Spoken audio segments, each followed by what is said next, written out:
تیسرے انہوں نے کہا کہ حالت سجدہ میں دعا کا طریقہ کیا ہے، کیسے مانگی جائے۔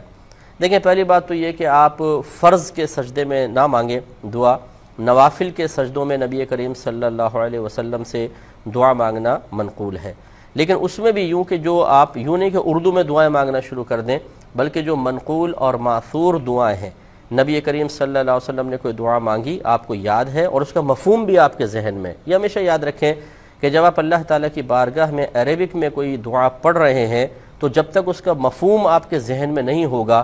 اس دعا کا آپ کو فائدہ حاصل نہیں ہو سکتا ہے۔ یہ بالکل ایسا ہے جیسے کسی بادشاہ کے دربار میں، یعنی بلا تمثیل عرض کر رہا ہوں، کسی بادشاہ کے دربار میں آپ پہنچے اور ایک پرچہ آپ کو دے دیا جائے جس میں کچھ لکھا تو ہے لیکن ایسی لینگویج میں جو آپ کو بھی نہیں آتی، یعنی پتہ ہی نہیں کیا ہے، اور آپ اس کو بادشاہ کے سامنے پیش کرنا شروع کر دیں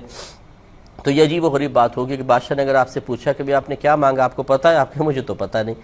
تو ہماری مسجدوں میں بھی ایسے ہی ہوتا ہے کہ امام صاحب عربک میں دعا مانگ رہے ہوتے ہیں، سارے بیٹھے آمین آمین آمین، اب ان سے بعد میں پوچھیں کہ امام صاحب نے کہا کیا تھا، کیونکہ کچھ پتہ نہیں کیا کہا تھا۔ حتیٰ کہ اگر اس عوام سے یہ پوچھ لیا جائے نا کہ آمین آپ نے کہا، آمین کا مطلب کیا ہے، وہ کہیں گے یہ بھی نہیں پتہ ہمیں کیا ہے، یعنی اتنی غفلت ہے ہماری کچھ انتہا نہیں۔ تو لہٰذا بہتر یہ ہے کہ آپ منقول دعائیں پڑھیں، اگر پڑھنا چاہیں کرنا چاہیں دعا تو سجدے میں جا کر اور اس کا بھی مفہوم آتا ہو، ورنہ نہ ہی کریں تو بہتر ہے آپ نماز پڑھیں، آخر میں ویسے اردو میں اپنی نماز کے بعد یعنی اردو میں دعا مانگ لیں، وہ بہت اچھا ہے۔